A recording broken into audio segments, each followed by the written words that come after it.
Hi, I'm David Bodemer, the editorial director with National Real Estate Investor. We're here at the New Jersey Real Estate Conference. I'm here with Robert Martie, who's with Colliers. Thank you so much for taking some time to talk with us. My pleasure. So you were just on our State of the Market panel. So what were some of the key takeaways that you got from that discussion? I think it was an interesting discussion, even as a participant for myself.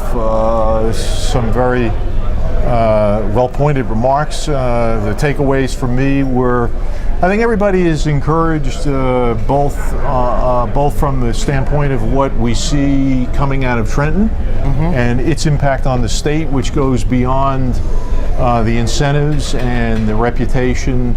The improvement in the reputation is a climate, a good place for business to be, to stay, and to come.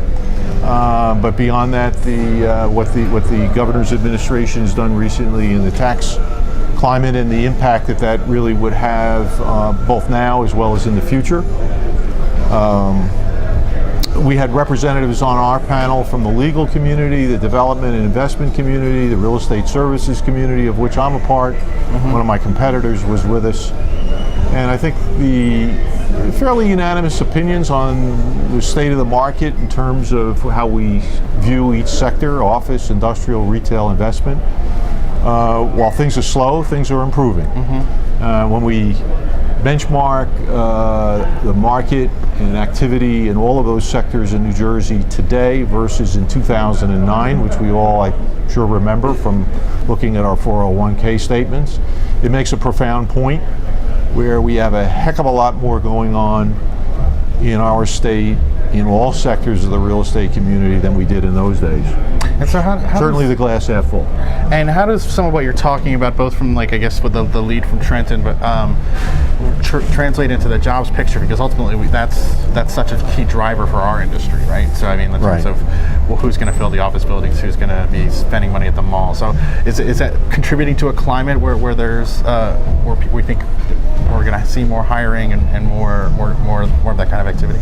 Yeah, I can tell you on a first-hand basis from my own professional activities, where, I've had experiences of being with CEOs and senior executives investigating and analyzing major facility acquisitions or or moves years ago, where between a negative corporate tax climate, the cost of hiring, and also the fear of local government, if not state government, being corrupt, those fears and those concerns have largely been either mitigated or gone away.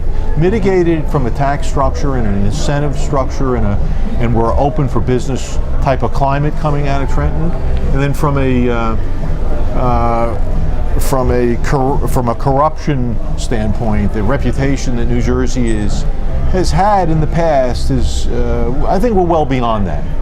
And I do remember CEOs from other states, if not institutional investors, commenting on those being concerns, and hence that being part of why they might come, why they might invest, why they might leave, or why they might not invest. So certainly the activities of our governor and his administration have had an immensely positive impact on where we are now.